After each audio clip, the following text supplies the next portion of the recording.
afin de partager, discuter, apprendre, rencontrer, s'informer et comprendre ensemble sur tous les sujets concernant l'éducation et la famille.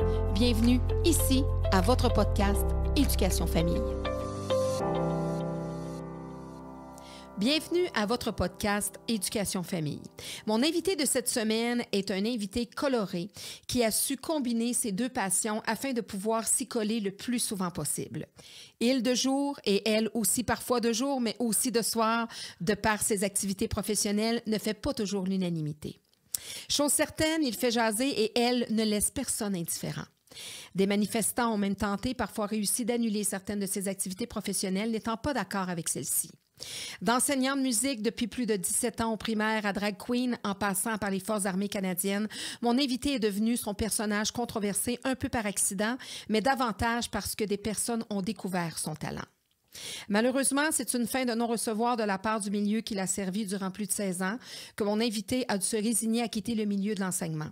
Et pourtant, plus tard, une motion sur les drag queens sera adoptée à l'unanimité par l'Assemblée nationale. Pédagogue expérimenté, c'est à travers son activité qui est une activité ludique et sympathique destinée aux enfants de 3 à 8 ans qu'il veut atteindre son objectif qui vise à amener les enfants à s'ouvrir à la différence et à développer l'amour de la lecture et des livres tout en découvrant le plaisir de plonger dans des histoires.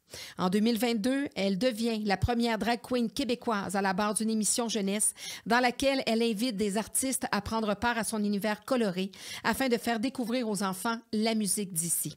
C'est donc pour son public âgé de 4 à 84 ans que j'offre l'histoire de son conte en recevant l'unique Barbada. Merci de me recevoir. Allô, Barbada! J'avais très hâte d'entendre cette présentation. Je le sais que très souvent, en fait, à tous les podcasts, tous les invités ont le droit à une très belle présentation, très exhaustive, très bien présentée et toujours dans le bon dosage entre notre expérience, nos expériences, puis c'est on point, vraiment. Ah oui, ça te plaît? Absolument. 100%. Ah ben je suis contente parce que c'est une chose, c'est moi qui les prépare vraiment personnellement. Ouais. J'ai une équipe derrière naturellement tout ce beau projet, mais je me fais toujours un devoir, c'est important pour moi de créer cette présentation-là et aussi mon cadeau de la fin que tu sais peut-être pas si tu n'as pas écouté mes podcasts jusqu'à la fin, j'ai un petit cadeau à la fin. Alors tu verras. Alors, donc, ça, c'est toujours de mon cru. Et puis, ben, c'est souvent des personnes que je n'ai pas rencontrées avant, des parfois oui, des parfois non. Mais donc, on se découvre et moi, c'est important parce que, bon, plusieurs t'ont découverte à travers. Puis là, aujourd'hui, t'es pas... pour ceux qui nous écoutent, t'es pas c'est Barbada que j'ai devant moi, oui, mais elle n'est pas, c'est pas arrangé pour les grands galas. Voilà, exactement. Donc, pas Barbada, pas maquillée. C'est on ça. pourrait dire pas en drague, tout simplement. C'est ça, exactement. Mais pour les gens qui regarderaient, par exemple, là, la version vidéo, ben vous aurez constaté que je suis quand même colorée. Oh, il est super beau. Puis moi aussi, ça vaut la peine d'aller voir parce que j'avais mis mes paillettes exprès pour Barbada. Donc, on fait vraiment un très beau match. Mais ils vont voir qu'on a un super bum aussi. Un super visage de garçon devant nous. Donc, c'est pas pour rien qu'elle est très belle et sublime en drague. C'est parce qu'il y a un sacré beau gant en dessous de ça. Ah, mon Dieu, je vais rougir. Ça paraît pas, là, mais je vais rougir. Ah, parce qu'il est bien bronzé. Non, mais c'est ça. Alors, donc, vraiment contente parce que on t'a découverte naturellement. Ça fait pas d'hier que tu fais de la drague. Depuis 2005, donc 18 ans. Barbada est majeure cette année en février, majeure et vaccinée. Et vaccinée. Donc, ça fait longtemps, 4 fois. Et ça fait longtemps qu'il y en a qui te connaissent, mais il y en a qui sont en retard des nouvelles. Parce non, que ça... mais en fait, je comprends. Tu sais, il reste que l'art de la drague, c'est un art qui est quand même, qui a longtemps été, je veux dire... Niché, effectivement, assez dans la communauté LGBTQ+, dans les bars du village, dans les grands centres aussi, Montréal, Québec, principalement. Même si, évidemment, il y avait des artistes jadis qui faisaient la tournée du Québec, il reste qu'il y a comme eu une petite phase, mettons, entre Gilda puis Mado plus récemment, ou les dragues plus récentes. Il y a comme eu une phase où ça s'est reghettoisé un petit peu, dans le sens ça s'est remis dans les bars du village, les bars montréalais et à Québec. Mais effectivement, la drague, ça fait des décennies que c'est là, c'est sûr, Hey, sûr. parlons-en de Gilda. Là. Imagine-toi, lui, il n'était pas dans son temps. Là. Tu sais, quand on dit quand quelqu'un est de son temps, là, on recule ça en arrière. Gilda, là, qui s'affichait, là, mais quelle force de caractère que ça prend à l'être humain, quelle force de... Mais il faut dire plein de bagages. À l'époque, on n'était pas non plus dans une thématique, une esthétique drag queen. On était vraiment dans une esthétique personnification féminine. Donc, autant, par exemple, on voyait des personnificateurs de Elvis. Gilda faisait un peu la même chose, mais en personnification féminine. Okay. Elle n'imitait pas des artistes nécessairement. C'est une artiste à part entière. C'était pas une imitatrice de Cher ou de... comme on peut en voir encore aussi de nos jours. Mais on était vraiment dans de la personnification féminine, plus que dans de la drague en tant que telle. Mais ça restait dans un contexte de divertissement, de spectacle, de transformation aussi. Il y en a qui appelaient ça des transformistes aussi à l'époque. Mais c'est clair qu'on n'était pas nécessairement dans le même esthétique. Peut-être pas non plus dans le même... tu sais, je compare souvent l'art de la drague à un arbre. Puis quand je dis l'art de la drague, là, je dis vraiment, je mets ça plus large. Là. La drague, pas nécessairement les drag queens. Là. Je mets ça au féminin, mais ça pourrait être le drag à la limite. Mais cet art-là du drag, c'est comme un gros arbre dans lequel, évidemment, le tronc, c'est drag. Mais après ça, dans lequel il y a des branches. Et dans les branches, des grosses branches, drag queen, drag king, etc. Puis à l'intérieur des branches, il y a d'autres branches aussi, d'autres ramifications dans lesquelles on se retrouve, que ce soit, par exemple, le côté plus divertissement, plus artistique, le côté plus théâtral, le côté plus humoristique, le côté plus revendicateur, puis plus engagé aussi. Parce que lorsqu'on recule, les drag queens, c'était véritablement, bon, évidemment, de la transformation, il y en a eu jadis. Là. Il y a certaines personnes qui disent que le drag, ça veut dire dressed as a girl. Les lettres, là. Et que j'aime le pédagogue qui est devant moi. On se rend compte, yes! Ou dressed as a guy. Et que on recule vraiment dans... loin, là, très loin. Là, c'était notamment noté sur des... c'était comme pas des didascalies, mais c'était noté dans des pièces de théâtre ou des choses comme ça, parce qu'à l'époque, c'était que les hommes qui pouvaient jouer au théâtre. Et donc, c'était indiqué, c'était une indication dans le texte pour dire que cette partie-là doit être jouée dressed as a girl, étant donné que les femmes ne pouvaient pas jouer au théâtre. Donc, tu sais, on recule loin, là. Donc, c'était comme légaliser la drague, dans le sens que si les femmes n'avaient pas le droit d'être sur scène... Mais qu'on voulait interpréter des femmes sur scène, on n'avait comme pas le choix. Il fallait que les hommes se déguisent en femmes. Exactement. Donc, il y a certaines personnes qui disent que ça vient de là. D'autres personnes qui disent que ça vient du fait que les robes étaient longues et drag par terre, traînaient par terre. Donc, une longue traîne, souvent à cause des robes longues que portaient les dragues. Et donc, il y a beaucoup de gens qui... il y a les deux lignes de pensée, si on veut. Mais il reste que, bref, la drague, les drag queens, particulièrement les drag queens, effectivement, qui étaient beaucoup plus présentes, qui ont toujours été quand même relativement plus présentes et majoritaires, on va dire, étaient beaucoup des personnes qui étaient comme des porte-paroles pour la communauté LGBTQ+, aussi. À l'époque, on avait des revendications beaucoup plus, tu sais, on n'avait pas du tout, où les droits n'étaient pas les mêmes on recule 50 ans en arrière, les émeutes de Stonewall à New York, etc. Les drag queens étaient beaucoup les porte-paroles, les porte-étendards qu'on envoyait... pas qu'on envoyait nécessairement au front, mais au front un peu, là, et qui étaient les porte-paroles vraiment pour revendiquer. Parce que ça prenait du caractère, ça prenait des gens qui aimaient se faire remarquer, être de l'avant. Mais aussi des gens qui en ont vu d'autres. Tu sais, je veux dire, quand tu te fais traiter de tous les noms ou que tu fais, peu importe, à un moment donné, tu deviens à te bâtir une carapace qui est assez solide pour dire là, regarde, je sais où je suis, je sais que je suis sur mon X, amenez-en. Ma carapace est assez solide, je sais où je veux aller, je sais ce que je vaux, mais ce que je devrais valoir aussi aux yeux de tout le monde. Là. Donc, les dragues étaient beaucoup présentes. Donc, ça n'a pas toujours été nécessairement un art de divertissement, ou du moins pas aussi présent au niveau du divertissement que ça l'est aujourd'hui. Aujourd'hui, les gens considèrent effectivement beaucoup la drague comme un art qui est beaucoup sur scène, à la télévision, dans les médias, beaucoup au niveau du théâtre, l'humour, etc., etc. Mais c'était pas toujours ça, tu sais. Fait qu'il reste qu'il y a comme une des branches de l'arbre dont je parlais tout à l'heure, c'est quand même encore le côté revendicateur, le côté porte-parole que la drague occupe. Là, puis porte-parole d'une communauté qui s'agrandit, que je veux que tu nous expliques pour ceux qui ne comprennent pas, parce que des fois, la blague, moi, je dis, bon, c'est LGBTQ, XYZ, W, point d'exclamation, mais tu sais, je sais à la blague, mais c'est vrai qu'à un moment donné, pour notre génération, puis encore plus la génération précédente, on y en perd un peu notre latin. Donne-moi donc un petit cours de 3-4 minutes là, sur la communauté gay et LGBTQ, machin. Je me permettrais de dire que la communauté LGBTQ+, ne s'agrandit pas nécessairement. Okay.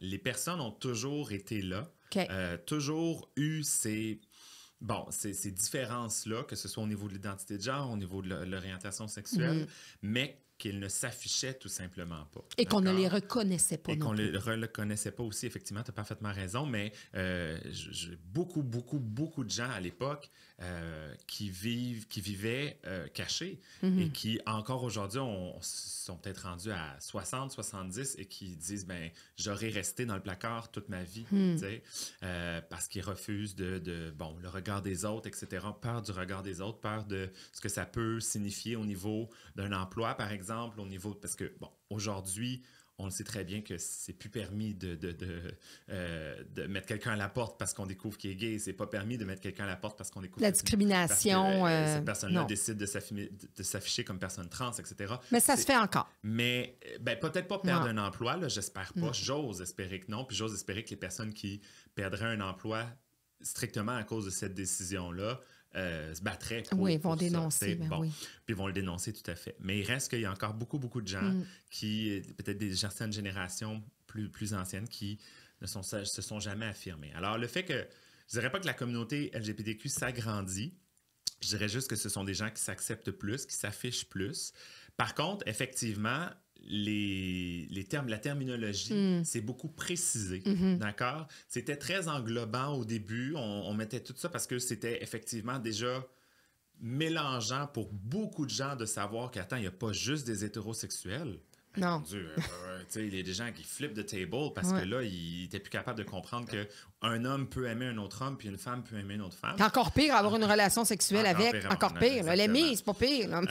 Et donc, alors qu'on sait très bien qu'évidemment, ça existe dans toutes les sphères de la nature. Et depuis le temps des Romains et depuis avant. Le temps des... Voilà, de Jésus. Oui, absolument. Avec tout ce qui s'est... C'était déjà difficile de concevoir dans une société non pas hétéronormative, juste hétérosexuelle carrément, strictement, qui avait d'autres formes, d'autres orientations sexuelles et d'autres peut-être identités de genre aussi. Alors, on a tout mis ça dans un même, la communauté gay. Principalement parce que c'était une communauté qui était représentée beaucoup par des hommes gays. C'est pour ça qu'on dit souvent encore les fiertés gays, les bars gays, effectivement, parce que dans la communauté LGBTQ, même si le L est en premier, il reste que c'est beaucoup encore, puis ça, je le dénonce un petit peu certaines fois, c'est encore beaucoup, du moins, la représentation qu'on en fait, c'est beaucoup G, LTQ et autres.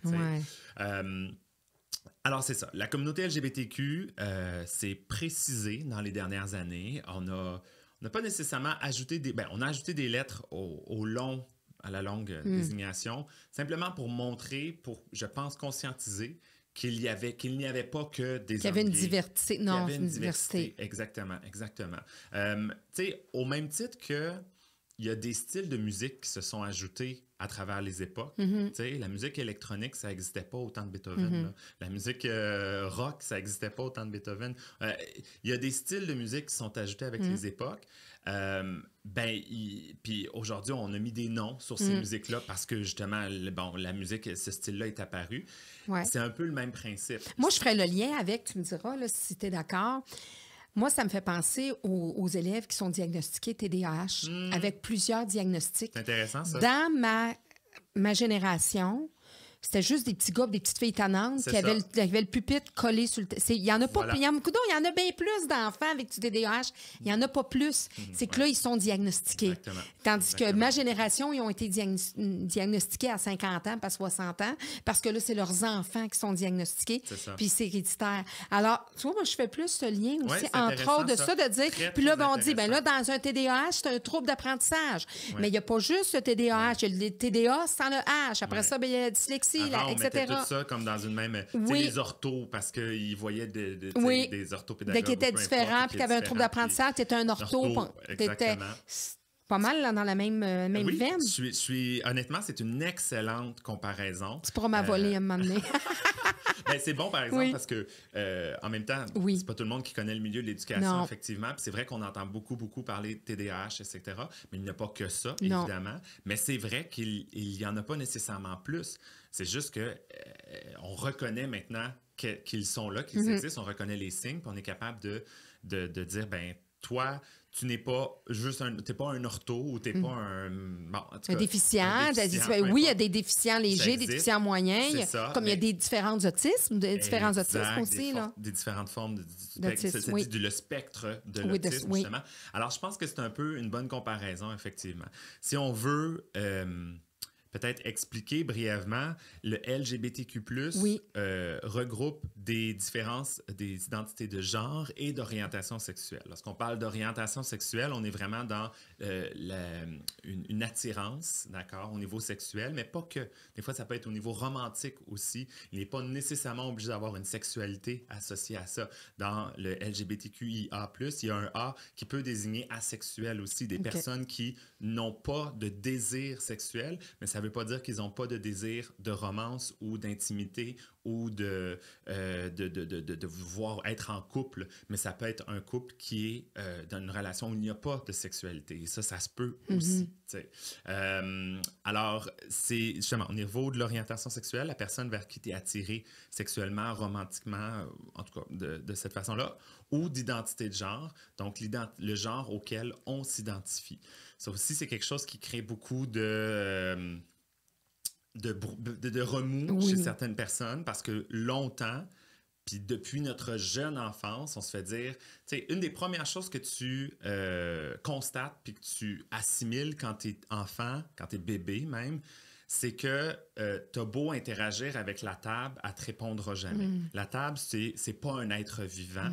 Il y a des êtres vivants qui bougent, qui respirent, qui, etc., interagissent entre eux, puis il y a des êtres non vivants. Ça, c'est la première affaire.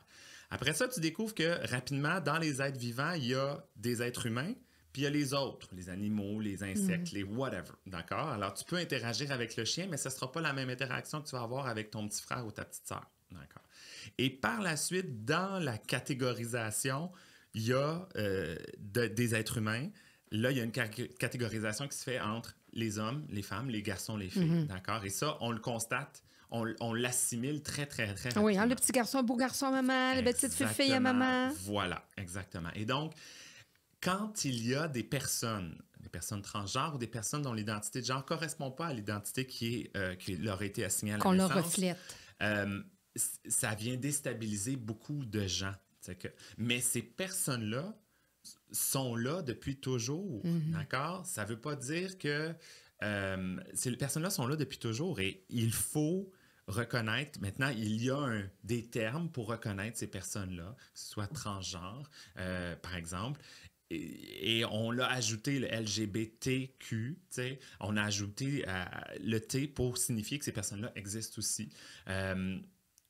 Il reste que, en tout cas, dans la communauté LGBTQ+, comme je te dis, il y a les deux, il y a l'orientation sexuelle, l'identité de genre, puis il y a beaucoup de gens qui encore contestent le fait qu'on peut décider, entre guillemets, de son genre. Mais ça, c'est de mal comprendre qu'est-ce que c'est réellement le genre. Il y a trois comme niveaux, si on veut. Il y a le sexe biologique, d'accord? Quand tu baisses tes culottes, tu vois. Puis encore, c'est pas toujours noir ou blanc, c'est pas toujours homme ou femme, parce qu'il y en a qui sont ce qu'on appelle à l'époque hermaphrodites, par exemple, qu'on dit maintenant intersexués. Ces personnes-là physiquement les une deux partie sexes. des deux sexes. C'est ça. Ou des fois, il y en a un qui est plus présent, l'autre moins présent, etc. Mais ils ont physiquement ça. Qu'on pourrait dire une malformation. Oui, effectivement. Donc, physiquement, il peut y avoir les deux. Puis des fois, ça peut être une question d'hormones aussi. Hein? Ça peut être une question, purement une question d'hormones. Bon. Il y a d'autres personnes, ça c'est le sexe biologique. Il y a ensuite l'identité de genre, le genre auquel tu t'identifies toi. Tu le sais, tu le sais à l'intérieur de toi, dans ta tête. Moi, c'est Claudine et je m'identifie comme une femme. Je me sens femme, je suis femme, j'aime quand on m'appelle madame, je sais que je suis femme. C'est mon identité à moi. Et ensuite, il y a l'expression de genre, c'est-à-dire la façon dont j'exprime mon identité aux autres, d'accord? Mon identité de genre. C'est la façon à laquelle j'exprime mon genre aux autres, soit en portant les cheveux longs, ce qu'on qualifie beaucoup, tu sais, de ce qu'on reconnaît comme étant plus homme ou femme, les cheveux longs, le maquillage, les bijoux, les robes, ou etc., etc., etc. Et donc, ces trois choses-là sont des choses distinctes. Et une immense majorité, pour une grande majorité de gens, les trois choses vont être alignées. Ils vont avoir le sexe biologique masculin, vont s'identifier comme un homme et vont exprimer leur genre en tant qu'homme, avec des vestons ou avec des choses masculines qu'on associe à la mode masculine. D'accord? Il faut se rappeler aussi, par exemple, que si on recule pas si longtemps que ça en arrière, je suis désolé, mais les femmes devaient porter des robes. C'était aussi clair que oui, c'est ça. C'était vraiment, j'ai vraiment régi comme ça. Là. Quasiment, c'est ça. C'était obligé. Et quand Chanel est arrivée et qu'il a fait porter des pantalons à des femmes, c'était groundbreaking, c'était révolutionnaire, c'était etc., etc. Alors, c'est pas tout le monde qui était d'accord. C'est pas tout le monde qui était d'accord, certainement pas. Alors, il faut se rappeler aussi que l'expression de genre, aujourd'hui, on le voit comme quelque chose, ça évolue.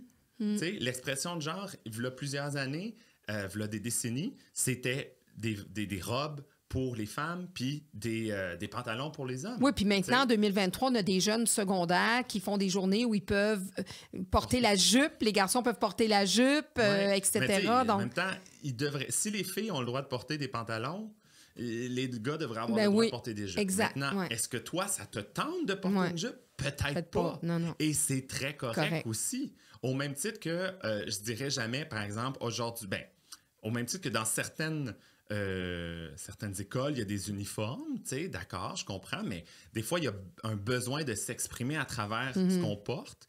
Ça peut être à travers des vêtements plus colorés, moins colorés, à travers, justement, un large spectre des vêtements qu'on veut porter. Oui, ça peut être à travers avec un foulard, avec... Voilà, exactement. Donc, ces trois choses-là, l'expression de genre, l'identité de genre et le sexe biologique. Comme je te dis, pour la majorité des gens, les trois sont alignés.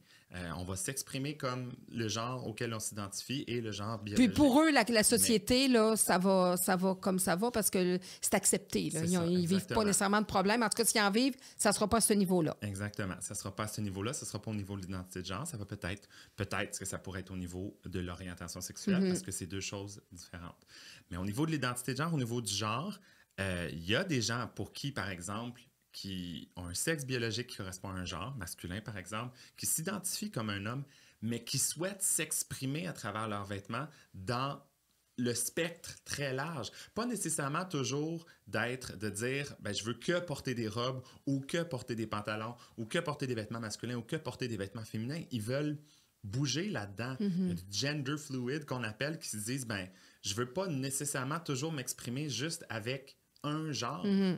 Aujourd'hui, je me sens plus femme, je vais m'habiller, même si je suis un homme, je vais me maquiller, je vais mettre un beau talon haut, je vais aller faire mes courses comme ça. Au même titre que je pourrais dire, aujourd'hui, j'ai quelque chose d'un petit peu plus chic, j'ai un bel événement, je vais me mettre un veston. Je porte pas des vestons à tous les jours, mais aujourd'hui, ça me tente d'y aller avec un veston, puis quelque chose de plus chic, parce que ça me tente de mettre des paillettes parce que je rencontre une drag queen, etc. En bout de ligne, l'expression de genre, c'est ça. C'est un peu ça aussi. Habituellement, c'est à Noël, je sors mes paillettes. Exact. Comme beaucoup de gens. Là, je les sors pour Barbada. Fait que, bref, je sais que ça a l'air complexe, Oui. mais ça l'est vraiment. Non, puis il pas faut tant comprendre, puis c'est important de prendre le temps de l'expliquer. Exact. Parce que souvent, dans la réfraction, il y a ça. l'incompréhension. Ben, presque tout le temps, tout à fait. L'incompréhension et la peur. Absolument, absolument. L'incompréhension puis la peur. Puis la peur, c'est un sentiment un peu irrationnel. Quand on a peur, souvent, on a des réactions qui sont irrationnelles. Et c'est un peu dangereux, la peur, tu sais. Un chien qui a peur, il peut te mordre, même si tu le connais, puis même si tu veux pas de mal, tu sais. Mais il a peur, fait qu'est-ce qu'il va faire? Il va se défendre, il va se mordre. Il va te mordre, même si tu veux lui donner un morceau de poulet ou juste... Tu sais, tu comprends, Ouais. là? Même si tu veux du bien. Alors, il faut prendre le temps de prendre conscience de cette peur-là, puis de reculer un tout petit peu, de prendre un petit pas de recul et de prendre un peu de temps pour dire mais pourquoi j'ai peur? Elle vient de où, cette peur? Pourquoi j'ai une réfraction aussi? Pourquoi? C'est ça. Ben, justement, la peur, elle vient. Pourquoi j'ai peur? C'est parce que je suis réfractaire. Puis pourquoi je suis réfractaire? Parce que ça vient déstabiliser ma base. Ça vient ce que je vois en ce moment, l'homme qui est habillé en femme ou l'homme du moins qui a une expression de genre plus masculine, que je me dis, mais mon Dieu, ça doit être un homme, s'identifie comme une femme, ça vient déstabiliser ma base, là, ça vient shaker le tapis au niveau de mes pieds, parce que je l'ai dit tantôt, c'est ce qu'on a appris tôt dans notre vie, qu'il y a des garçons puis des filles. Puis là, il y a quelqu'un ou des personnes qui viennent déstabiliser ça. C'est pas comme... Si demain matin, là, je te disais là, que, hey, sais-tu... Cosinus, tangente puis sinus là, en mathématiques, on s'est trompé puis on les a inversés. Tout le monde ferait comme, bon, OK, d'accord, on s'en fout parce que j'utilise pas ça, ça fait, OK, parfait. Je m'en souviens même plus. Ben, genre... C'est ça, exactement. Mais tu me les aurais inversés, mettons, quelqu'un pourrait dire, je me les aurais inversés, je m'en serais jamais aperçu. Ben, c'est ça, exactement. Alors que ça, le genre, c'est quelque chose qu'on apprend depuis longtemps. Alors, c'est comme notre fondation, notre base. Fait que c'est vrai que c'est déstabilisant. Mais l'affaire, c'est que peut-être, justement, on a simplifié ça, puis on nous a pas expliqué tout. Non, puis tout est dans la... Oui, puis il y a la façon aussi, parce que non seulement on nous a appris des choses au niveau des fondations, mais t'en as qui ont été élevés avec des propos homophobes, oui, bien sûr, avec des milieux hyper machos, avec des milieux où la femme, tu sais, là, c'était gros, là, tu sais, comme mot, là, tu sais, la femme qui était masculine, c'était une butch, puis c'était une ci, puis c'était une ça, avec des mots très rétrogrades. Ouais. Alors, quand tu grandis, puis souvent, l'ego, puis, tu sais, la masculinité, puis il y a des shows de testostérone, là, tu sais, qui se font. Fait que, tu sais, dans peu importe les deux, là, c'est là que ça vient déstabiliser, parce que tu dis, ah, mon Dieu, moi, c'est mal, tu sais, on m'a enseigné des fois juste par des discours que c'est pas bien, que c'est pas bien, que c'est faible. Tu sais, t'es un homosexuel, t'es faible, voyons donc, t'es une fille. Juste le vocabulaire. Tout à fait. Utilisé. Il y a une pub extraordinaire qui a été faite par une compagnie dont probablement en fait, je suis même pas sûr. Je pense que c'est une compagnie excuse-moi, de Always, là. Serviette sanitaire. Merci, serviette sanitaire. Tu sais, de produits d'hygiène. Barbada n'utilise pas de serviette sanitaire. Non, donc vous avez compris que... Mais c'est ça, c'était d'hygiène féminine, tout ça. Bref, c'est arrangé avec le gars des vues, je le sais, j'en ai conscient, là. On s'entend que les pubs, je le sais, j'en ai fait des pubs. Tu fais pas une pub comme ça sur le fly, puis t'invites pas des gens qui savent pas qu'ils sont dans une pub. Les vrais vox pop, là, tu sais, dans les pubs qu'on voit à la télévision, c'est pas des vrais vox pop, c'est tout arrangé. Mais bref, celle-là, je sais qu'elle est arrangée, mais elle est très belle aussi, parce que on demande à plein de personnes de différents âges de venir devant la caméra. De se placer, ils se placent, puis ils disent « OK, placez-vous là, puis faites-nous des actions. » D'accord? Fait que les jeunes, les plus vieux, les filles, les hommes, les femmes, etc. Pas les filles, excuse-moi. Les garçons, des hommes, des femmes qui disent à qui on leur dit, ben cours. Puis là, OK, bats-toi. Ils se battent, ils font semblant de se battre. Lance, ils font semblant de lancer. OK, maintenant, bats-toi, cours comme une fille. Et là, ils font la même action, mais c'est avec les mains. Lance comme une fille. Puis là, comme si c'était difficile, puis c'était pas le fun. Bats-toi comme une fille. Puis là, ils se battent avec les mains molles. C'était des garçons et des filles qui faisaient ça. Il y avait des garçons, des hommes, des femmes. Okay. D'accord? Des garçons, des hommes, des femmes de tout âge qui font ça. Et après ça, on fait venir des jeunes filles de 7, 8, 9, 10 ans à peu près. Et on leur dit, OK, cours. Puis maintenant, cours comme une fille. Puis on demande, qu'est-ce que ça veut dire pour toi, courir comme une fille? Bien, ça veut dire courir le plus vite que je peux. Puis la morale de ça, puis après oui. ça, ils font prendre conscience aussi aux autres personnes de dire, mais toi, tu connais des filles, pourquoi maintenant, comme une fille, c'est négatif? À quel moment dans notre vie, l'ajout de « comme une fille », c'est négatif, c'est péjoratif?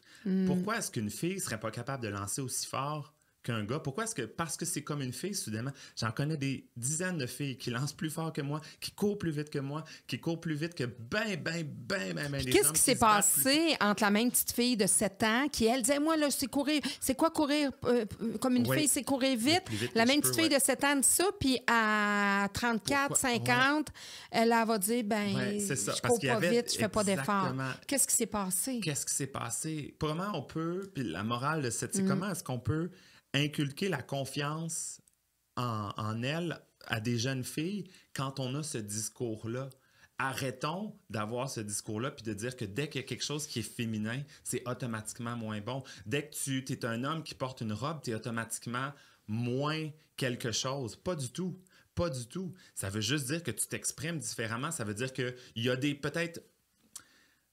il y a des choses pour lesquelles tu vas avoir des forces, d'autres que tu vas avoir des faiblesses. On est tous comme ça. On est tous à un moment donné meilleur que quelqu'un puis moins bon que quelqu'un d'autre. Tout le monde. Tout le monde. Alors, arrêtons d'automatiquement associer le comme une fille ou tout ce qui est féminin à quelque chose qui est moins fort, moins bon, moins vite, moins performant. Puis vu que c'est justement plus, on met le sexe faible, il disait, le sexe faible, c'est le sexe féminin, là. Ouais. Toi, de par ce que tu fais comme travail et tout ça, et Barbada, est-ce que toi, c'est quand tu reçois des mauvais commentaires ou que tu vis justement des gens réfractaires, est-ce que c'est principalement des hommes? Pas toujours. Pas toujours. Je pense que c'est principalement des gens qui, à nouveau, prennent pas le temps, n'ont pas pris le temps. En fait, c'est que des gens qui n'ont pas pris le temps. Parce que une fois que les gens prennent le temps d'écouter, de respecter, ils sont capables de respecter ce qu'on fait. Ça veut pas dire qu'ils vont aimer, là. Puis ça, c'est exactement le message que j'essaie d'envoyer quand je fais des conférences, quand j'aborde les heures du compte avec les tout-petits, c'est leur dire, tu sais, quand tu prends le temps, quand il y a quelqu'un qui justement te déstabilise par sa différence, une différence des fois qu'on voit, mais des fois une différence encore pire, une différence qu'on voit pas, c'est probablement pour ça que c'est une différence qui déstabilise encore plus l'homosexualité ou l'identité de genre, parce que justement, elle apparaît plus tard. Tu sais, tu as connu cette personne-là toute ta vie comme étant Georges, puis soudainement, c'est rendu Georgette, puis là, ça te déstabilise. Alors que si Georges était noir, tu l'aurais vu déjà dès le début. Fait que oui, ça veut pas dire qu'il n'y a pas de racisme, évidemment, mais cette déstabilisation... C'est plus flagrant. C'est plus flagrant, évidemment, quand tu as quelque chose qui paraît... Fleur de peau, un handicap. Exactement, merci. Alors, quand c'est quelque chose qui paraît pas, ça vient déstabiliser encore plus. Puis quand ça arrive, là, moi, ce que je t'invite à faire, c'est de dire, oh mon Dieu, mais qu'est-ce qui se passe? Prends le temps. Prends le temps d'écouter cette personne-là, puis d'y poser des questions. Toujours de façon respectueuse, par exemple, mais pose-lui des questions. Pourquoi? Comment tu te sens quand tu fais ça? Pourquoi tu fais ça? Qu'est-ce que ça t'amène à faire ça? Pourquoi? Etc. Tu sais, les jeunes posent tout le temps des questions, des pourquoi, mais là, pose-en des pourquoi. Mais après, écoutez la réponse. Tu as 2 oreilles puis une seule bouche. Tu devrais écouter 2 fois plus que tu parles. D'accord? Alors, écoute. Prends le temps d'écouter, puis après ça, tu vas réaliser que peut-être elle n'est pas si différente que ça. Il y a beaucoup de choses que vous avez en commun. Puis que toi aussi, tu as peut-être des différences que... Exactement, exactement. Et que tu aimerais ça, dans tes différences à toi, que quelqu'un prenne le temps de t'écouter. C'est la même chose. Après, ça se peut qu'il y a des choses que tu dises, ah ben, c'est pas pour moi. Ça se peut. Comme ça se peut qu'il y a des tu dis, ah ben ça, j'aime pas tant ça. Puis tu as le droit. C'est ça. Là, c'est ça. Tu as le droit de dire, j'aime pas ça. Tu as le droit de dire, j'aime pas ça. Tu as le droit d'être différent, toi, dans ta réaction par rapport à un autre qui disait, ah, c'est bien cool. Absolument. Ah, je trouve ça, ah mon Dieu Seigneur, je trouve tellement bon. Puis tu as le droit, toi, de dire, ah ben, moi, j'aime pas tant ça. Et c'est correct, on a respecté ça. Mais il faut. Si tu as pris le temps, il y a la notion de respect qui s'installe. Puis c'est ça que j'aimerais. Tu sais, R-E-S-P-E-C-T, comme disait Aretha Franklin, all the way. Fais juste prendre le temps de comprendre qu'est-ce que c'est pour être capable de respecter par la suite. À nouveau, tu as le droit à ton opinion, tu as le droit d'aimer ou pas aimer. Moi, là, j'aime pas les matchs de lutte. Je déteste ça. Je comprends pas pourquoi les... Ben, je le comprends. Je sais Oui. ce que ça peut être d'aller dans un match de lutte, mais moi, amène-moi pas dans un match de lutte, j'aimerais On te fait pas ça. un cadeau. Là. Non. Moi, j'aime pas les émissions de télé-réalité. Genre, je sais qu'il y a bien du monde Oui. qui aime ça. Moi, j'aime pas ça. J'écoute ça, puis je m'emmerde. Je suis comme, mais je comprends pas, j'aime pas ça. J'aimerais mieux aller faire la vaisselle. J'aimerais mieux laver la toilette s'il faut. Aller laver la toilette. T'appellerais faire mon ménage. Exact. Mais j'ai le droit de pas aimer Ouais. ça. Respecte mon choix aussi. Mais je respecte les gens qui veulent faire ça. Je respecte les gens qui font des matchs de lutte. Puis tu peux Les- comprendre, eux autres, c'est un sport pour eux. C'est au même titre que toi, là, quand tu C'est es en la Barbada, même c'est chose, ça. Exactement. Et il y a C'est un show. J'ai rencontré des lutteurs, pas plus tard que il y a quelques mois, au mois de mai, j'ai rencontré des lutteurs au Diamant à Québec. On s'est parlé, on a pris des photos ensemble. Il y a des similitudes etc. entre ce que Il y a vous faites. énormément de similitudes. Ben oui. Exactement. La lutte, c'est un spectacle. Personnage. aussi. C'est un personnage. Ils ont des costumes. Bon, souvent, ils sont beaucoup plus dénudés que bien des drag queens, je dois Oui. avouer. Là. C'est ça qui est un Ça peu leur prend un ironique. petit peu moins de temps à se préparer, je pense. Oui, probablement, effectivement. Mais oui et non, parce que ça leur prend des temps Oui. pour muscler, Ben pour oui. aller au gym, pour... tu sais, Les chorégraphies. les chorégraphies. C'est des effectivement. chorégraphies. Alors finalement, je réalise Beaucoup de que similitudes. c'est vraiment pas si différent que ça, tu sais. Alors pourquoi est-ce que je voudrais que des gens respectent mon art, mais que moi, je ne respecterais pas leur sport, leur art, appelle ça comme Oui. tu voudras. C'est la même chose. Mais j'aime pas ça. T'aimes pas plus ça après, J'aime même pas si plus t'es ça. informé, c'est ça. Exactement. J'ai le droit.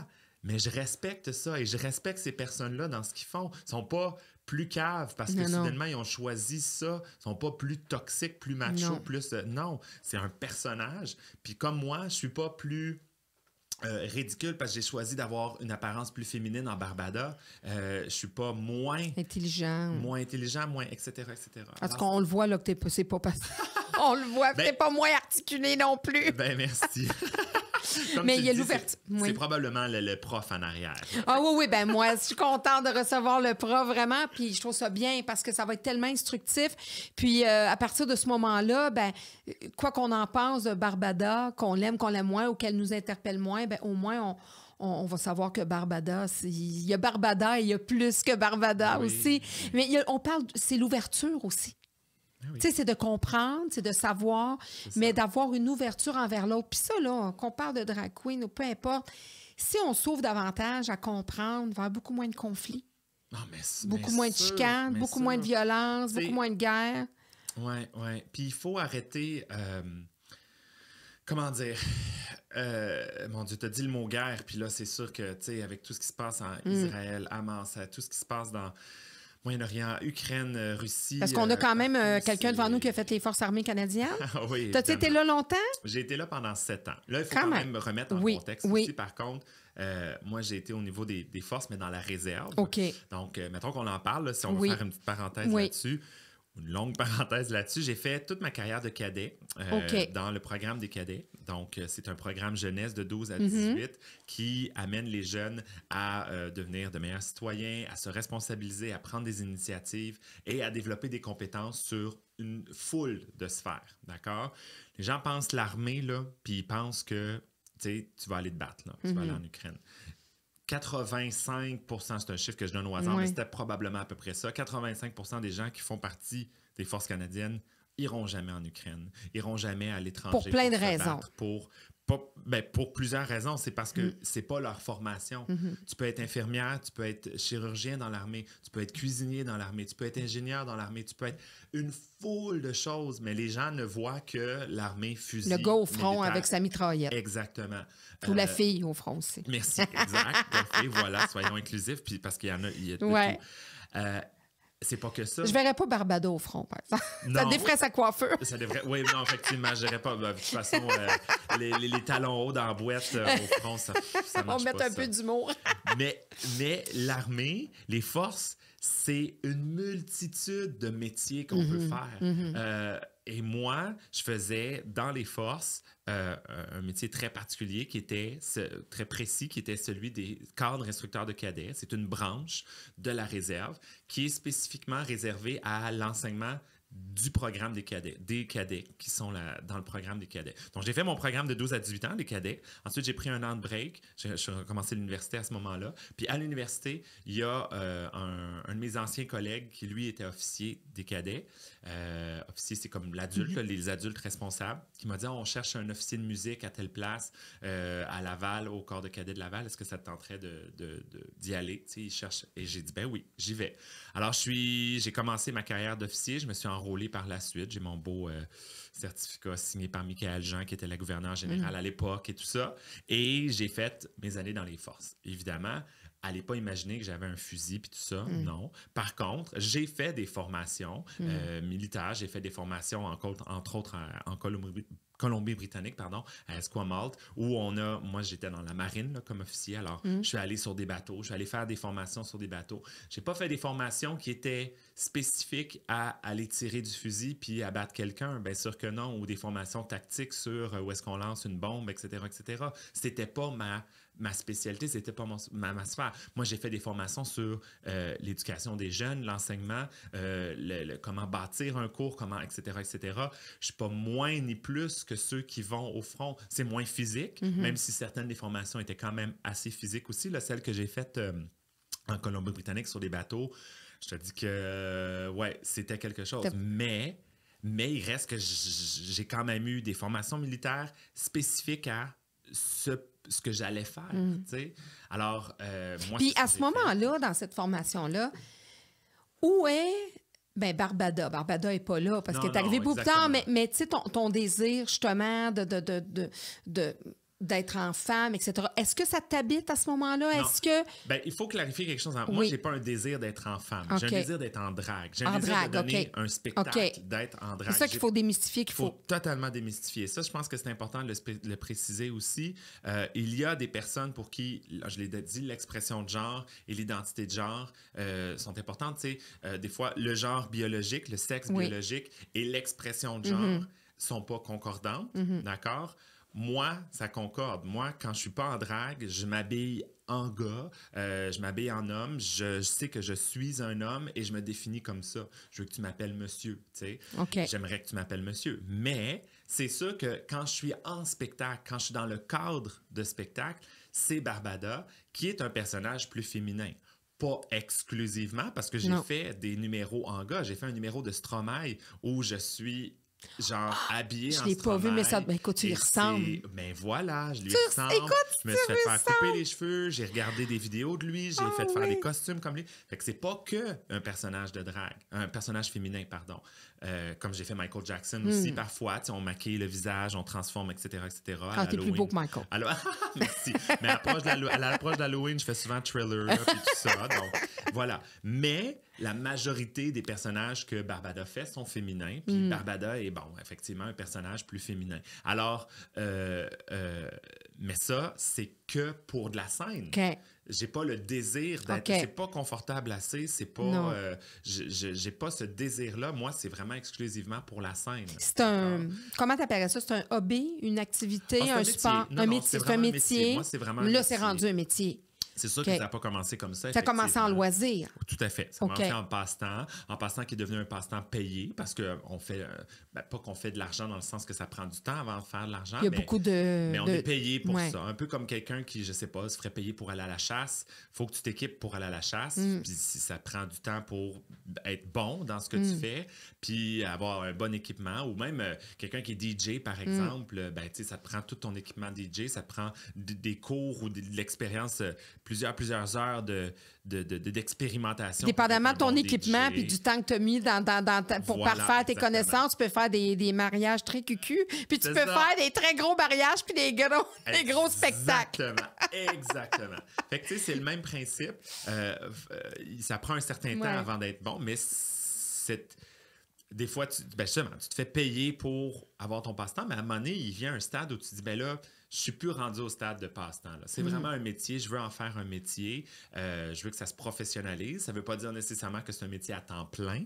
Il y en a qui le font en temps partiel aussi. Mais ça reste que je suis professionnel dans ce métier-là. Puis je vais être reconnu comme professionnel. J'ai l'expérience pour ça. J'ai le talent, mais aussi j'ai l'expérience pour être reconnu comme professionnel dans ça. Il n'y a pas un ordre professionnel des drag queens, là, évidemment. Là, mais ça viendra. Encore, peut-être, c'est ça que j'allais dire. Peut-être éventuellement. Mais il reste que t'es reconnu comme professionnel. Alors moi, je définis ça comme un métier véritable. Donc, toi, à ce moment-là, à cet âge-là, tu es dans les cadets, c'est très, très, très masculin dans le sens que, comme tu dis, tu es un garçon, puis c'est comme ça que tu t'es reconnu.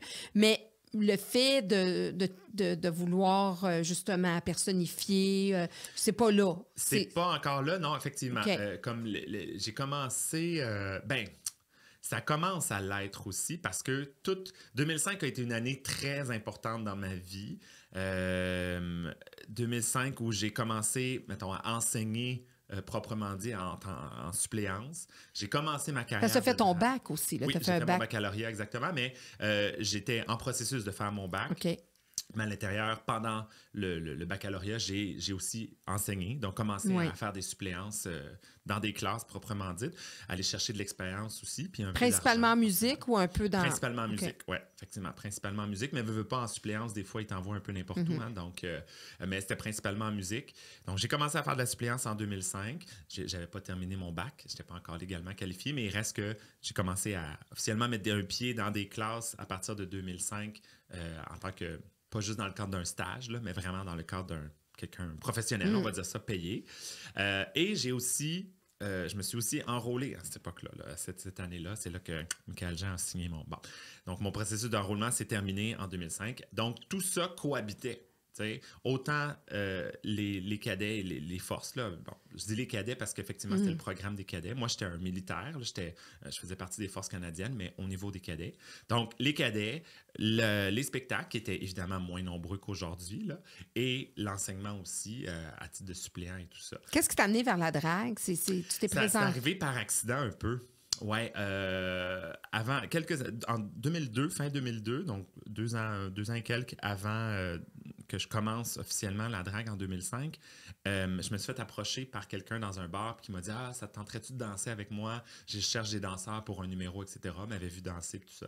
Et j'ai dit oui.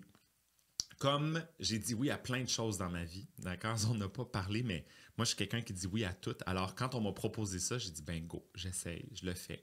Et j'ai commencé à danser pour des dragues, mais pas en drague. Donc, comme danseur de backup dancer, on en voit dans les shows de Taylor Swift, de Beyoncé, de whatever. Il y a souvent des danseurs derrière. Ben moi, j'étais ça pendant 2 ans et demi, jusqu'à ce que quelqu'un me dise « Ah, tu devrais t'essayer pour le concours. » Il y a un concours de drague qui s'appelait le Star Search au Cabaret Mado que j'ai fait en février 2005. Et donc, en février 2005, Barbada, entre guillemets, est née sur scène la première fois. Mais dans ma tête, c'était une histoire d'un soir. C'était exclusivement une histoire d'un soir. Une expérience. Une expérience, that's it. Juste pour le trip, j'étais absolument pas ce que je suis aujourd'hui, évidemment. Pas le budget de ce que j'ai aujourd'hui. Il n'y avait pas le côté plus professionnel. C'est un ami qui m'avait maquillé. Puis, oh mon Dieu, c'était... C'était pas du tout ce que vous voyez sur l'image, là, pas en tout. J'avais définitivement un envie d'être sur scène, mais je savais pas que ce serait à travers la drague nécessairement. Mais n'empêche que j'ai découvert la drague là, et si ça avait été juste de moi, ça serait probablement mort dans l'œuf. Mais il y a quelqu'un qui m'avait vu au concours, qui quelques mois après m'a dit « Est-ce que ça te tente de revenir faire un vrai contrat cette fois-là? J'engage du monde pour faire des spectacles, là. J'ai mes soirées. » Puis alors, elle s'appelait Dream. Feu Dream, je dois dire malheureusement, qui m'a abordé puis qui m'a dit « Ça tente-tu d'avoir ton premier contrat? » Puis là, j'ai fait ça en mai 2005. Donc, quelques mois après mon premier concours. Et de fil en aiguille, les spectacles se sont multipliés. Tu sais, ça passe de 1 par mois ou 2 mois à 1 par 2 semaines. Parce que le public en demande. Ben, parce que tu commences à avoir l'expérience, parce que les gens t'ont vu, puis ils font « Ah, c'est cool ça, ça te tente-tu? » Puis ça te tente-tu? Puis ils t'offrent des propositions. Puis moi, encore aujourd'hui, puis même au début, mais surtout au début, mais encore aujourd'hui, je disais oui à tout. tout ce qui se propose. C'est quoi les choses auxquelles tu dis oui, puis qui t'ont, tu sais, ben, pour toutes sortes de raisons, qui t'ont permis de continuer ou qui étaient comme complémentaires ou qui sont un peu farfelues qu'aujourd'hui, tu disais, je ne referais plus ça? Ah, farfelu. Mon Dieu, je sais pas. Ben écoute, en 2011, Mado cherchait un DJ pour ses soirées du dimanche. Le DJ était parti, puis elle me l'a proposé. J'ai dit oui. Ben, aujourd'hui, j'ai ajouté ça à mon... Comme cette corde-là à mon arc. J'ai ajouté ça à mon CV. Puis ça m'a permis de m'expérimenter en tant que DJ. Je suis pas David Guetta, mais je suis quand même un DJ qui a fait des dizaines et des dizaines et des dizaines de mariages, d'événements. J'ai fait les parties de Noël pour des dizaines d'entreprises, dont le Cirque du Soleil, entre autres. Tu sais, j'ai été DJ pour plein d'événements assez grandioses. Puis, ben ça, c'est parti exclusivement du fait que Mado m'a dit... Puis tu as dit oui. Puis que j'ai dit oui. T'sais. Alors ça, c'est un bon exemple. Mais il y en a plein d'exemples dans ma vie où je me suis ramassé à un endroit que... Tu sais, non seulement je savais pas, mais je savais pas que je savais pas. Dans le sens où, tu sais, si je te dis, t'aimes-tu ça, faire du parachute? Tu sais, si on t'a jamais posé la question ou t'as jamais eu la réflexion, tu le sauras pas, que tu sais pas. Puis si tu l'as pas essayé, une fois que tu l'as essayé, tu fais, OK, ouais, je sais que j'aime ça ou je sais que j'aime pas ça. Mais avant, tu le savais pas. Non. Que tu savais pas. Non, fait non. Que là, fait que toi, c'est ça souvent qui te guide, qui dit, attends une minute, là, me demande ça, j'ai jamais fait ça. Toi, c'est ça qui te mène de... Mais en même temps, je me dis, si la personne me le propose, c'est peut-être parce qu'elle a vu quelque chose que moi, j'ai pas vu. Elle a vu quelque chose en moi que moi, j'ai pas vu. Tu sais, Mado, elle a fait 1+1. Elle a dit, bon, mais Barbada, elle a vu que j'aimais ça, bon, les éclairages, faire de même, puis j'aimais ça, j'étais bon en musique parce que, bon, j'étais prof de musique, etc. Elle a dit, mais crime, 1+1, ça fait 2. Elle travaille déjà au Cabaret Mado comme drague, pourquoi pas l'amener comme DJ, puis etc. Fait que des fois, il y a des gens... Elle veut un bon cheval. Oui. Comme on dit. Exactement. Elle a vu un bon cheval, exactement. Fait un bel étalon. Ouais. Pour ne pas faire de jeu de mots. On salue Mado, d'ailleurs. Exactement, on la salue. Ben, tu peux la recevoir, ce serait le fun. Ben ouais, oui, c'est sûr. Il reste que, c'est ça, il y a des gens, des fois, qui voient quelque chose en toi que toi, t'as pas vu et que quand on te le propose puis que tu dis oui, ça se peut que ça marche pas. Mais, bon, c'est pas vrai. Ça va toujours fonctionner. Ça se peut que ce soit pas une réussite sur toute la ligne, mais ce sera jamais un échec si tu l'essayes.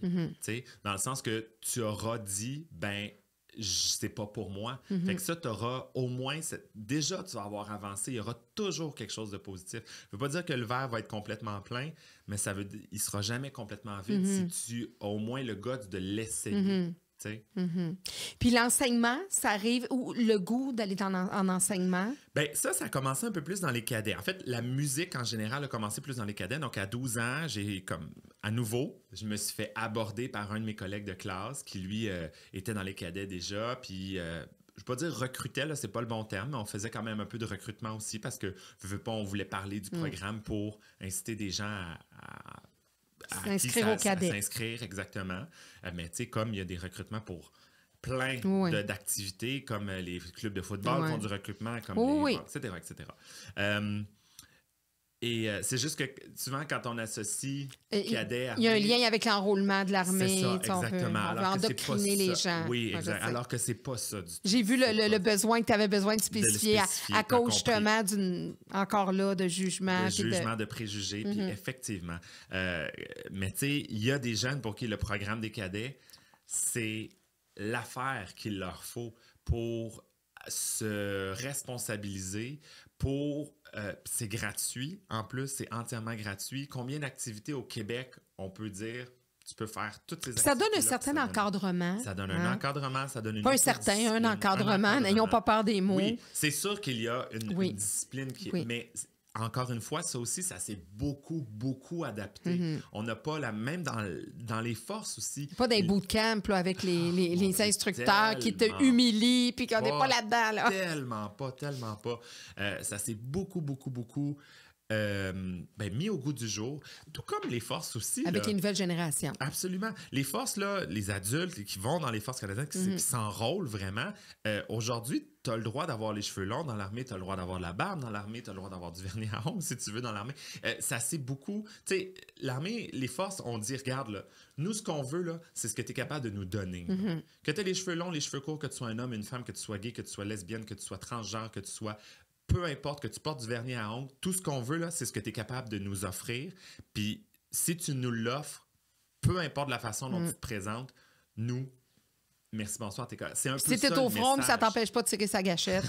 mais si t'es dans la cuisine et ça t'entête pas d'être le meilleur cuisinier ever, si t'es un bon citoyen, si t'es capable d'aider, si t'es capable de faire du bénévolat, peu importe comment tu te présentes, évidemment... C'est secondaire. C'est secondaire. Évidemment, il y a quand même une image aussi des forces. Il faut quand même être bien... présenté puis présentable, évidemment. Il y a un uniforme, etc. Il y a un décorum qui reste là. Mais il reste que c'est quand même même les forces ont fait énormément de chemin. Ben oui, il y a une grande évolution. Fait que, bref, grosse parenthèse pour dire, les cadets, c'est un ami de secondaire 2, quand j'étais en secondaire 2, qui m'a dit, ça te tente-tu d'essayer ça? J'ai dit oui. J'ai commencé les cadets, j'ai commencé la musique aussi, parce qu'on m'a inscrit dans la musique. Il y a des activités qu'on dit optionnelles. La musique, ce qu'on appelle la précision, donc c'est de la marche. En précision, tout ça. Écoute, selon ton élément aussi, si par exemple tu es dans le cadet de l'air, tu peux faire tout ce qui est planeur, aviation, etc. La marine, tout ce qui est bateau, etc., etc. Donc, il y a plein de spécialités puis plein d'activités que tu peux faire au travers du programme. Puis moi, ça a été la musique. Puis toi, t'aimes ça, t'es un explorateur, t'aimes ça essayer plein de choses. Oui, j'adore. Ben exactement.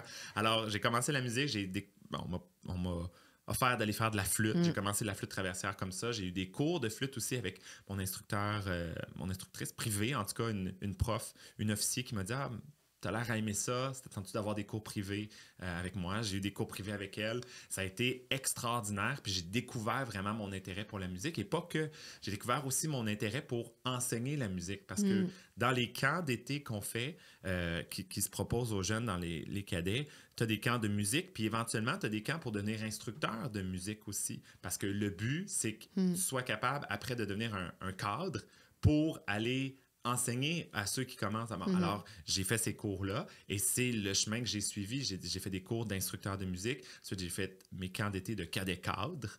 Donc, puis ça, c'est toujours sur les camps l'été. Là.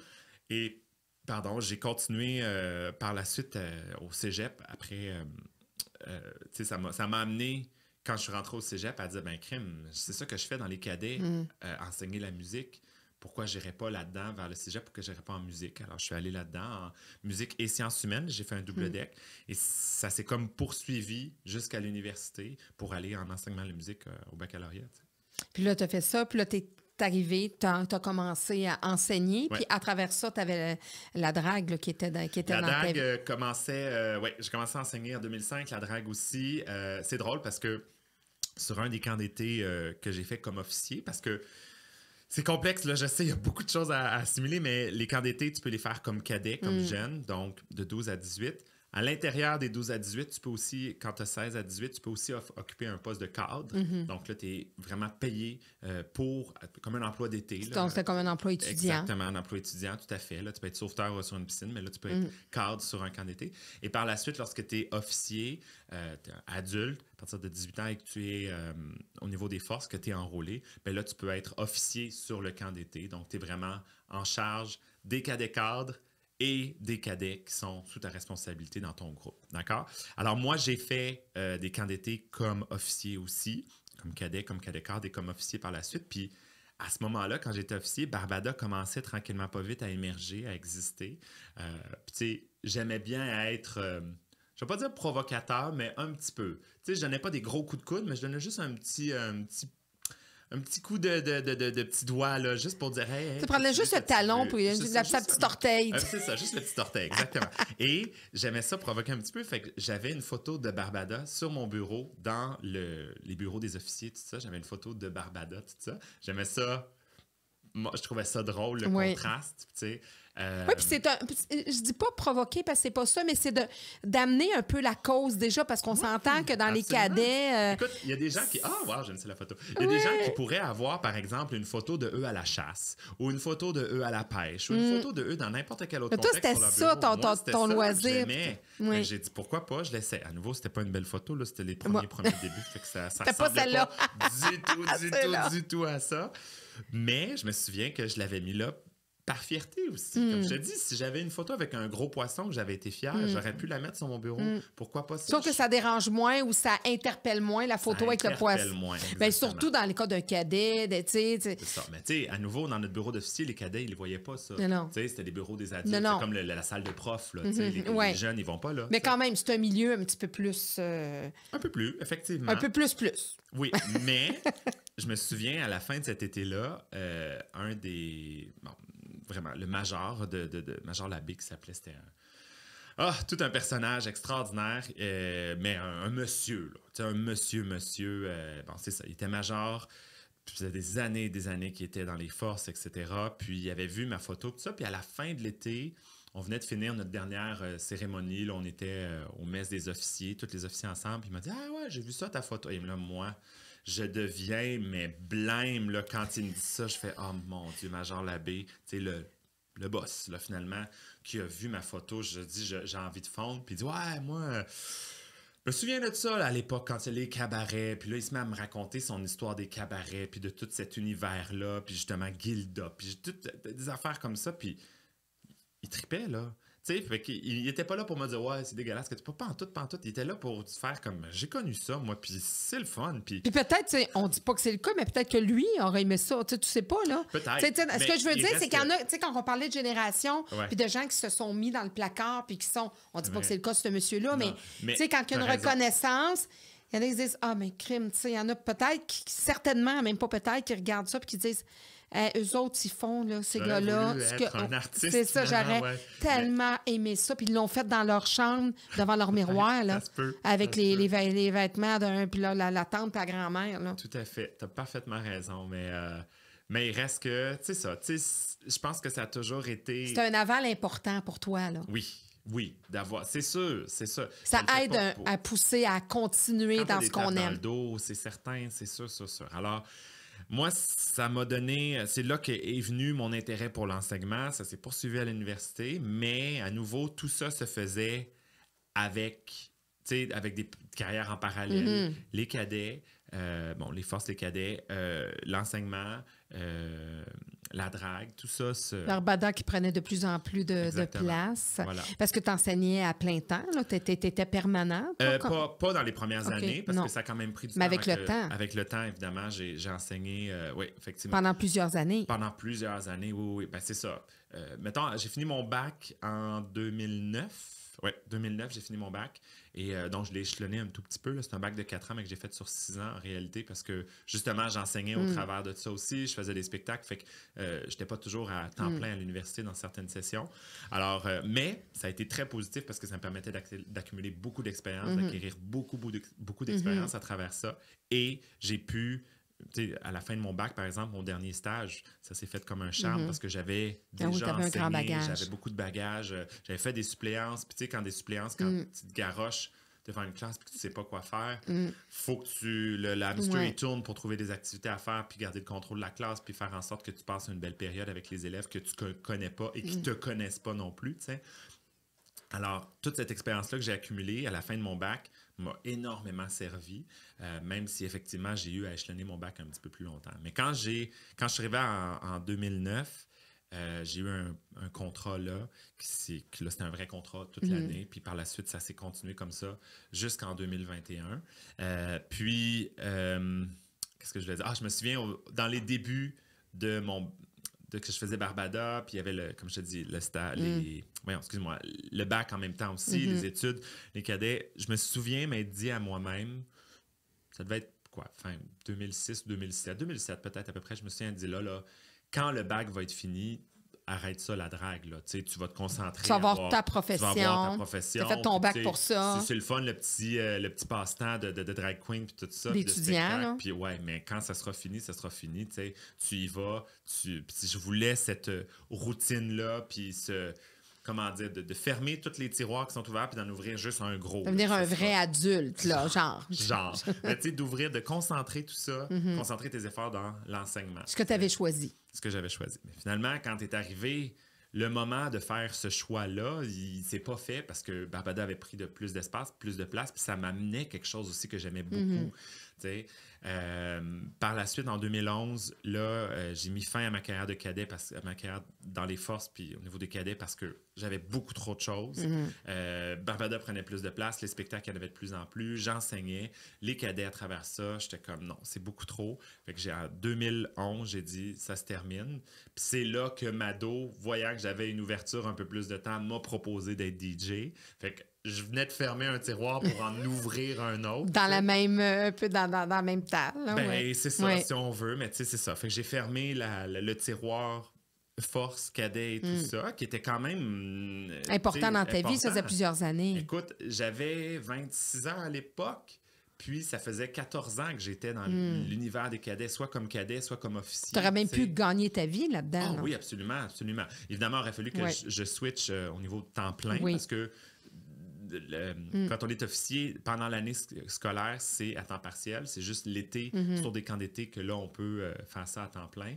Puis même si j'avais choisi de faire ça à temps plein, rendu à un stade aussi, peut-être que les choses auraient changé. Mais bon. La vie n'a pas fait. Puis tu aurais pu m'aller justement dans les forces armées aussi. Tu aurais pu avoir une carrière à l'armée. Absolument, j'aurais pu transférer dans la réserve. Comme c'est arrivé, le gars qui m'a proposé d'être officier, là, qui était à l'université avec moi quand j'étais à l'université, puis qui m'a dit il cherche un officier de musique, là, un instructeur de musique. Lui, David Grenon, pour ne pas le nommer, il est devenu, lui aussi était officier dans les cadets, tout ça. Puis par la suite, il a fait le switch dans la régulière et il est devenu le premier chanteur officiel des forces canadiennes. Quand je vous disais que les gens vont pas tous au front se battre avec un fusil, lui, sa job comme militaire, c'est de chanter. Là, évidemment, il a monté en grade. Alors maintenant, il est devenu gestionnaire aussi. Il a géré autre chose que juste aller chanter. Mais quand il y a un match des Alouettes puis qu'ils veulent envoyer quelqu'un, c'est lui qui y va. Fait qu'on le voit dans plein d'avant des matchs, chanter l'hymne national en français, en anglais ou les deux, habillé dans son uniforme. T'sais. Alors, quand je vous dis que c'est vaste, l'armée, les forces, c'est très, très vaste. Tu serais un bon ambassadeur, en tout cas, même si tu n'as pas été. Oui, un bon ambassadeur, parce que je sais ce que ça m'a amené, moi. Je le sais que ça m'a amené des choses. Puis je le sais qu'il y a beaucoup de gens qui ont des préjugés envers les forces, envers l'armée, mais ils ne s'imaginent pas qu'est-ce que c'est réellement, puis ils ne s'imaginent pas les possibilités parce qu'ils ne connaissent pas assez ça. Ils connaissent ce qu'on voit, ce qu'on veut bien voir de l'armée, c'est-à-dire ce qu'on voit quand on regarde les images en Ukraine ou qu'on voit les images, etc., etc. Mais il y a plein d'autres choses. Puis là, c'est de plus en plus des guerres technologiques, puis c'est de plus en plus des gens derrière des drones, derrière des... C'est ça, mais à nouveau, il y a des gens pour qui... Il y a des gens qui sont doux comme un agneau, qui veulent absolument faire... Puis qui sont dans les forces aussi, là. C'est qui jouent des instruments, qui sont, j'ai dit, ingénieurs, qui sont infirmières, qui sont... Il y a une vaste sélection puis spectre de métiers qu'on peut faire à temps plein dans l'armée et souvent dont les formations sont même payées des fois. Fait que c'est pour ça que je veux comme démystifier ça aussi parce que je l'ai vécu puis je le sais que cette force que j'ai là de caractère mais de discipline, d'autodiscipline, elle me vient beaucoup de ça aussi. Oui, certainement que ça a dû paver là puis ça doit t'aider énormément quand même dans la carrière que tu as choisie parce que malgré tout ça, tu as quand même choisi parce que là tu as laissé tomber les forces armées. Ben, je veux dire, les forces armées, tout ça. Après ça, ben, il y avait quand même l'enseignement. Après un bac, tu as été là plusieurs années. Puis là, ça fait en sorte que... Là, c'est ça. En 2021, j'ai eu un choix déchirant à faire. Un choix que éventuellement je me disais, peut-être que ça arrivera, ce choix-là. Puis bon, tu sais, comme j'expliquais il n'y a pas longtemps, pendant mon bac, je voulais mettre fin à la carrière de Barbada à la fin de mon bac, puis dire, je vais juste enseigner, mais ça ne s'est pas produit. Donc, les deux carrières ont continué en parallèle, la carrière de Barbada et la carrière d'enseignant ensemble, jusqu'en 2020. Excuse-moi, tu mettais-tu ta photo de Barbada dans ta classe? Non, mais c'était plus rare, mais il y a quelques élèves, parce que Barbada n'était pas aussi médiatisée qu'elle est aujourd'hui, ni aussi populaire, mais c'était plus rare, mais il y avait quelques élèves des fois qui m'en parlaient, quelques profs aussi qui le savaient, puis même qu'éventuellement aussi, au niveau du syndicat, je me suis impliqué beaucoup syndicalement aussi, à nouveau, parce qu'on me l'a proposé. Fait que, à toutes les fois... Si j'ai un projet, c'est sûr, je t'appelle. Ben voilà, ben regarde, tu vois, je suis ici aujourd'hui, j'ai dit oui, tu vois. T'as bien raison. J'ouvre toujours des portes, comme des tiroirs comme ça quand on me le propose. Fait que là, j'ai rajouté ça à mon acte, le syndicat. Bref, même le côté syndical, à un moment donné, a fait hey, ben Barbada, c'est le fun, c'est une figure publique, mais qui représente bien le milieu de l'éducation aussi. Puis il m'invitait à être DJ pour des parties de syndicats. Il m'invitait à prendre la parole aussi. Je me suis impliqué beaucoup syndicalement, pas nécessairement en Barbada, là, mais oui, je me suis impliqué. Quand c'est Barbada qui arrive en arbitrage, c'est peut-être un petit peu moins crédible. Moins crédible, effectivement, c'est sûr. Mais Barbada a été... les gens au syndicat, Pourtant, les gens elle à la serait tellement centrale, éloquente. Absolument. Encore aujourd'hui, la FSE m'engage pour des parties, des fois, ou des colloques syndicaux, la CSQ, mon syndicat local, etc., etc. T'sais. Fait qu'il y a encore ce côté-là que je ne suis jamais complètement décroché. Mais il reste que, donc parenthèse pour dire qu'en 2021, là, un choix déchirant où on m'a proposé un contrat que là, c'était vraiment comme ça, c'est un train qui passe une fois dans une vie, là. T'sais. Possiblement plus que le salaire d'un prof. Oui, mais ben, ça dépend. En tout cas, ça dépend comment tu calcules. Mais c'est pas une question d'argent. Mais c'était pas une question d'argent, c'était vraiment une question que ça, c'est quelque chose de majeur. C'était un tournage, en fait, pour une émission. Une télé-réalité. J'ai dit que j'aimais pas les télé-réalités, et c'est vrai. Mais celle-là, elle me parlait quand même un peu plus. C'est une télé-réalité. Puis tu dis jamais non. Puis je dis jamais non, voilà. Mais ça impliquait que fallait que je m'absente pendant le tournage qui durait 1 mois. Et ça, je sais que pour la commission scolaire, c'est jamais le fun. Le centre de service scolaire, sont toujours frileux à l'idée de perdre un prof pendant 1 mois. Aujourd'hui, il accepterait peut-être, par exemple? Ben, je le sais pas, parce qu'il était en manque de profs aussi. Puis juste, ben, aujourd'hui, voyant tout ce qui est arrivé depuis 2021, depuis les 2 dernières années, probablement qu'il ferait comme ah ouais, ok. On le perd. En tout cas, moi j'aurais dit non. Laissez-les aller 1 mois. Même qu'on le perdra 1 mois, on veut pas le perdre 10 ans. Exactement. Mais ça, malheureusement, et là, je vais me permettre d'être un petit peu crunchy. Ouais, un petit peu crunchy. Je pense qu'il y a des gens dans la bureaucratie du système d'éducation, cette grosse machine-là. Puis c'est drôle parce que j'entendais des gens dire la même affaire à la radio il y a quelques jours. Qui ne réfléchissent tout simplement pas, qui sont dans cette grosse machine bureaucratique-là et qui disent, bon, on a un enseignant, puis en plus, moi, j'ai toujours été à statut précaire parce que j'ai jamais obtenu ma permanence, puis j'ai jamais eu des contrats à temps plein assez longtemps pour obtenir ma permanence. Okay. Je revenais toujours à du temps partiel. Statut précaire. J'alternais entre du temps partiel, du temps plein, voilà. Donc, je n'obtenais pas mon statut permanent. Voilà, d'où le fait possiblement que le syndicat ne pouvait pas faire grand-chose pour toi. Voilà. Parce que moi, ça aurait été ma question crunchy. Ça aurait été le syndicat que tu as représenté. Où était-il pour te défendre durant ce mois-là, pour ce mois-là? Effectivement, il n'y avait rien dans les conventions qui stipulaient ce cas-là. T'sais. Mais c'est un peu ça aussi que je dénonce dans le gros système, dans les gros systèmes et de la santé et de l'éducation. C'est des systèmes qui sont tellement bureaucratiques, tellement gros, qui fait en sorte qu'on y va juste avec ce qui est écrit et on dirait qu'on réfléchit plus du tout.